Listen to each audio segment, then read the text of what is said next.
तां पुण्यदर्शनां दृष्ट्वा निमित्तज्ञस्तपोनिधिः याज्यमाशंसिता वन्ध्यप्रार्थनं पुनरब्रवीत्।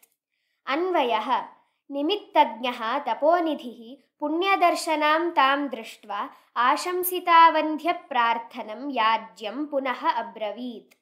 ಅರ್ಥಃ ನಿಮಿತ್ತಜ್ಞಃ ಶಕುನಗಳನ್ನರಿತ ತಪೋನಿಧಿಃ ತಪಸ್ಸಿನ ಗಣಿಯಾದ ವಸಿಷ್ಠರು ಪುಣ್ಯದರ್ಶನ ಪುಣ್ಯವನ್ನುಂಟು ಮಾಡುವ ನೋಟವುಳ್ಳ ತಾಂ ಆ ನಂದಿನಿಯನ್ನು ದೃಷ್ಟ್ವಾ ಕಂಡು ಆಶಂಸಿತ ಅಭಿಲಾಷೆಯ ವಿಷಯದಲ್ಲಿ ಅವಂಧ್ಯ ಸಫಲವಾದ ಪ್ರಾರ್ಥನೆಯುಳ್ಳ ಯಾಜ್ಯಂ ಯಾಗ ಮಾಡಿಸಲು ಯೋಗ್ಯನಾದ ದಿಲೀಪನನ್ನು ಕುರಿತು ಪುನಃ ಮತ್ತೊಮ್ಮೆ ಅಬ್ರವೀತ್ ಹೇಳಿದರು.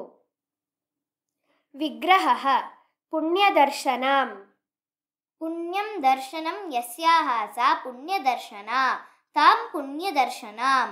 ನಿಮಿತ್ತಜ್ಞಃ ನಿಮಿತ್ತಂ ಜಾನಾತೀತಿ ನಿಮಿತ್ತಜ್ಞಃ ತಪೋನಿಧಿಃ ತಪಸಃ ನಿಧಿಃ ತಪೋನಿಧಿಃ ಯಾಜ್ಯಂ ಯಾಜಯಿತುಂ ಯೋಗ್ಯಃ ಯಾಜ್ಯಃ ತಂ ಯಾಜ್ಯಂ.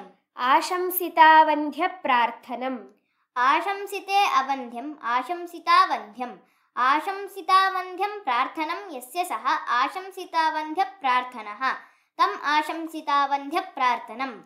ಧಾತುಃ ಅಬ್ರವೀತ್ ಅಬ್ರವೀತ್ ಅಬ್ರೂತಾಂ ಅಬ್ರುವನ್ ಅಬ್ರವೀಹಿ ಅಬ್ರೂತಂ ಅಬ್ರೂತ ಅಬ್ರವಂ ಅಬ್ರೂವ ಅಬ್ರೂಮ. ಭ್ರೂನ್ಯವ್ಯಕ್ತಾಯಾಂ ವಾಚಿ ಇತಿ ಧಾತೋಃ सकर्मकात् कर्तरि परस्मैपदिनः लङि प्रथमपुरुषे एकवचने अब्रवीत् इति रूपम्.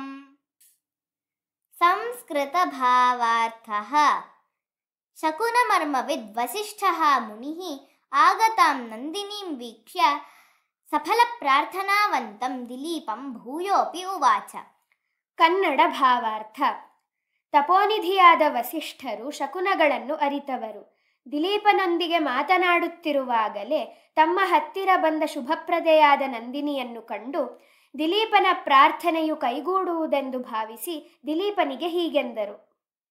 English meaning: when the sage saw the arrival of Nandini with the divine aura around her, just when they were discussing about Nandini, thought that it was a good omen and thus said to the king,